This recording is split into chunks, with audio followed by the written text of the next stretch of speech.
We have special guests in the Sunrise studio this morning. We'll introduce those in just a moment. But first, let me set it up by showing you these pictures that tells the story of the Pacific Northwest Reptile and Exotic Animal Show, which is coming back to Hillsboro this weekend. It is a Saturday and Sunday affair. It's happening at what's called the West Side Commons. If you're familiar with the Washington County Fairgrounds, you know that great event center they have out there called West Side Commons. And here in our studio this morning with live animals on this Tuesday morning is Jeff Hoffman. He is the man behind the Pacific Northwest Reptile and Exotic Animal Show. Brittany Smith, our Sunrise content producer, has been thrown into on-camera duty this morning. Let's just be honest with the viewers this morning. There was a lot going on. Yeah, it was when Brenda was reading those headlines a moment ago, we had animals loose in the studio. Well, they were contained, but they were.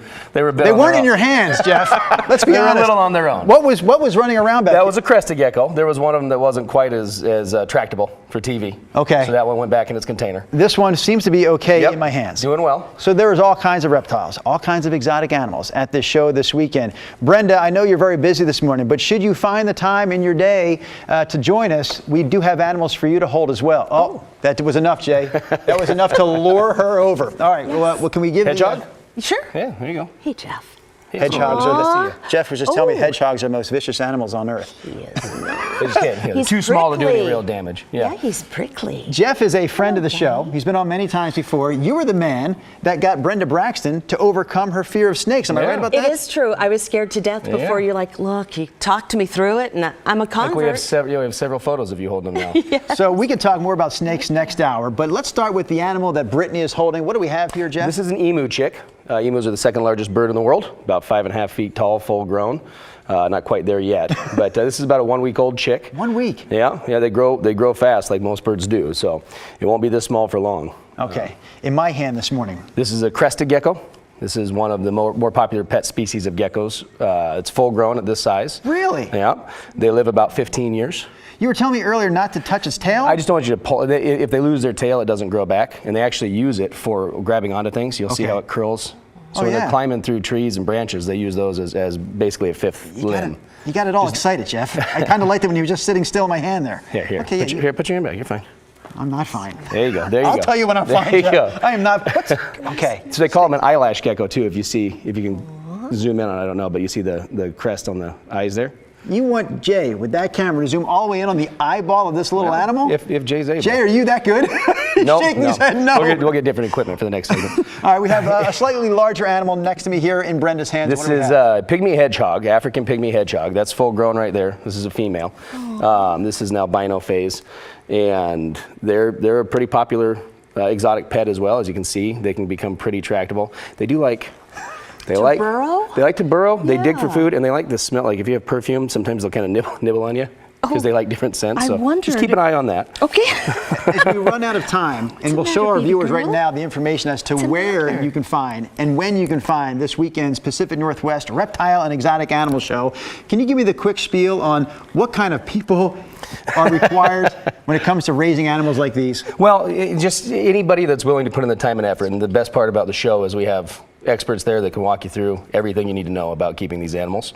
So show up, have a great time. If you decide to get something, there's somebody there for you to talk to on how to do it right. All right, take a look at this now. Scenes from the Pacific Northwest Reptile and Exotic Animal Show. Yes, this is the show that shows up in Hillsboro every year around this time. We're talking about West Side Commons. That's the event center there at the Washington County Fairgrounds in Hillsboro. And back with us this morning on the Sunrise Show to talk more about this event is Jeff Hoffman. Again, it's the Pacific Northwest Reptile and Exotic Animal Show. So Jeff is the man in the middle. Brittany Smith is our Sunrise Show content coordinator. Today she's handling the pig holding. So let's talk for starters with about the animal that Brittany's holding, Jeff. It's called, the breed of pig is a Cooney pig, one of the smaller heritage breeds there are. They're incredibly intelligent, very personable. They love flopping over and getting their bellies rubbed. You can potty train them. I have more questions about the pig, but I don't want to discount the animals in your hand. So real quickly, we have emu chicks. Emu chicks, yes. These are about a week old. And in my hand, I have a red-footed tortoise. Red-footed tortoise. Not just a tortoise, the red-footed tortoise. All right, now we can swing it back to Brittany, because I am most curious about this Cooney piglet. So they have served multiple purposes, but for our purposes at the show, they're a pet breed. I think we have 8 piglets that are going to be there. I mean, I've heard for many, many years, since I was a young boy, people having pigs as pets. Yeah. And the fact that pigs in some cases make great pets. I'm still not sure why that is. Well, they're incredibly intelligent. They can be housebroken like a dog. This breed in particular doesn't root around in the dirt and dig up ground like a lot of breeds will. So they're even better for a backyard without destroying it.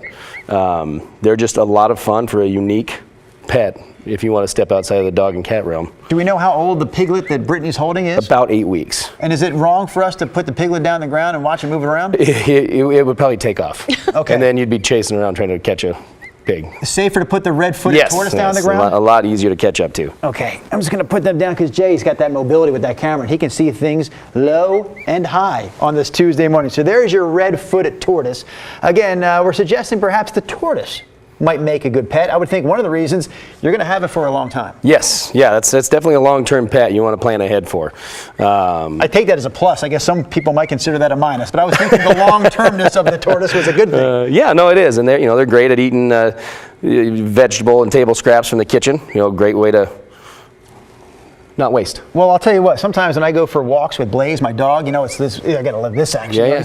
He's walking me. Yeah. I could see this being really calm and casual. Nice casual spring going stroll. for a little walk with my pet, the red-footed tortoise. Oh yes, I'm barely even walking at all with this guy. I love it.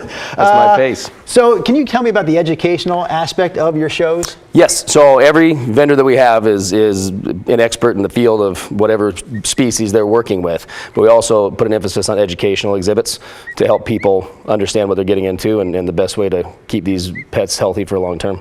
Okay, Brittany with the pig, Jeff with the emu chicks, I've got the red-footed tortoise, and here are the details for this weekend show. It is Saturday and it is Sunday out there at the West Side Commons on the Washington County Fairgrounds. Again, you can find more information at that website that is on your screen. It is simply packnwrs.com. The RS stands for Reptile Show.